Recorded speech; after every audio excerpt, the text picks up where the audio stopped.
Smart buildings have greatly evolved in the past few years. They have greatly influenced our lives as well, enabling us to interact and adapt with the external environment and hence learn a lot and explore immensely. But this huge data accumulated through these buildings are at perpetual risk if we don't secure them. So let's explore and know how we may keep the data, people, and henceforth the buildings safe with me, Adrija, your knowledge explorer buddy. Smart buildings constitute a lot of fascinating things. They react spontaneously to the needs of the end users, learn the experiences, and adapt continuously. They are comfortable, cozy, safe, and secure, using energy efficiently. They are designed to optimally use resources, generate and store energy, and at the same time manage efficient consumption of it.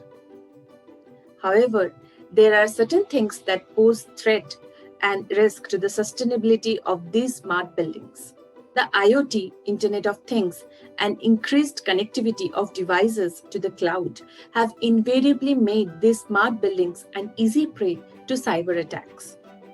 The risk is, however, identified well and buildings are continuously evolving technically. The legal framework that applies to cybersecurity are getting stricter, but at the same time, the methods used by cyber criminals are becoming more ingenious. Cybersecurity is no longer a choice for building owners and facility managers, but a dire need. So, here's a list of major contributing factors that impact the cybersecurity of building technologies, and also we will simultaneously discuss the measures which are being taken to confront the challenges imposed. First, the convergence of IT and OT platforms have given rise to a new range of cyber risks. Building devices were predominantly OT, that is, operation technology devices, with limited usage of information technology, for example, IP address, subnet masks, default gateway address, etc. IT and OT platforms were separated from each other since there wasn't any need to share information mutually back then. However, with the recent evolution of buildings to shared workspaces and connected infrastructures, cross-domain information flow became a basic need. IT-OT confluence was high in demand. This merging resulted in exposing buildings to cyber attacks. Cyber criminals can easily identify the vulnerabilities in both existing and new installations, can manipulate operations, steal data, and cause huge damage to the building. I will cite an example here to help you understand it better. Hackers can use phishing emails to get illegal access and entry into OT systems from the enterprise network. Cyber criminals nowadays use OT systems like HVAC, heating, ventilation systems as entry points into corporate IT networks and data centers. Next important point is stricter legal framework worldwide. The impending and heightened risk of nefarious cyber attacks on infrastructure assets and networks has set off regulators across the globe to develop strict regulatory frameworks aimed to safeguard critical national and worldwide infrastructures. From the beginning of 2020, we have witnessed an era of new legislation coming into force across the globe. Most significant were California IoT Bill and California Consumer Privacy Act (CCPA) in the USA, Telecommunications Business Law in Japan, and a draft bill for the IT Security Act in Germany. The fire has been lit in the torch just like in the Olympics. I'm sure more regulations will follow on a global scale to keep on fueling it.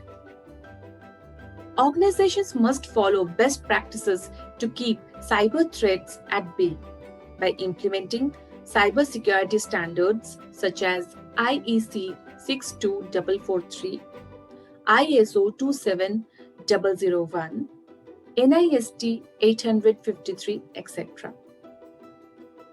in their processes, systems, and products.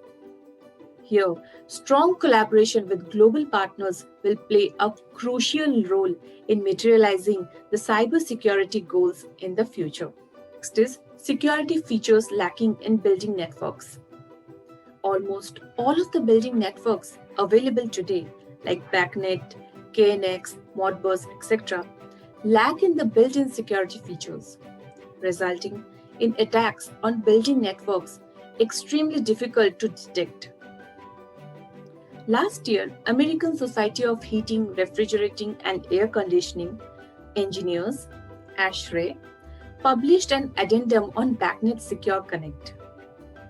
BACnet Secure Connect comes as a rescue to building owners and stakeholders in making building networks secure. BACnet SC uses best IT practices and techniques and integrates easily with the IT infrastructure. We might discuss it in detail in another video separately. Other building protocols also continue to advance in security. For example, KNX IP Secure Protocol. Now, next point is cyber resilient supply chains. Third-party risks in supply chains can be a source of cyber attacks. Acknowledging this as a growing trend of cyber attacks, many organizations are collaborating with global partners who focuses jointly on improving cybersecurity along with the whole digital supply chain.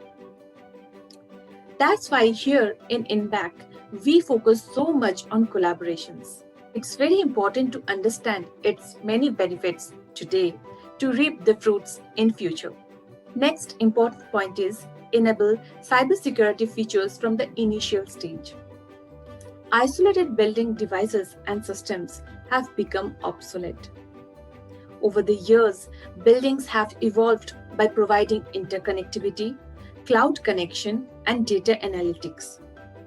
Along with it came IoT-enabled products and devices connected to cloud services via the internet, which subsequently opened a vent into the building security.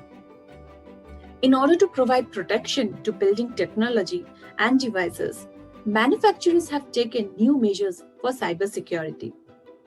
They have started to enable cybersecurity into the initial design of products and provide secure default settings in their new products even before shipping the product. Isn't that great? So, naming a few important features that can be installed in the initial design phase are firmware signature for verifying integrity of firmware, device identification by imprinting a digital certificate on every device, etc. To conclude, it's high time to realize the importance of cybersecurity in buildings and infrastructures, and it is evident that a holistic approach is very necessary. It is a worldwide challenge that requires constant vigilance, global awareness, and a combined effort from all building stakeholders, starting from owners, facility managers, OEMs, operators, end users, and device manufacturers. Global collaborations, better technology, information advantages by being connected can bring success to our buildings in becoming secure.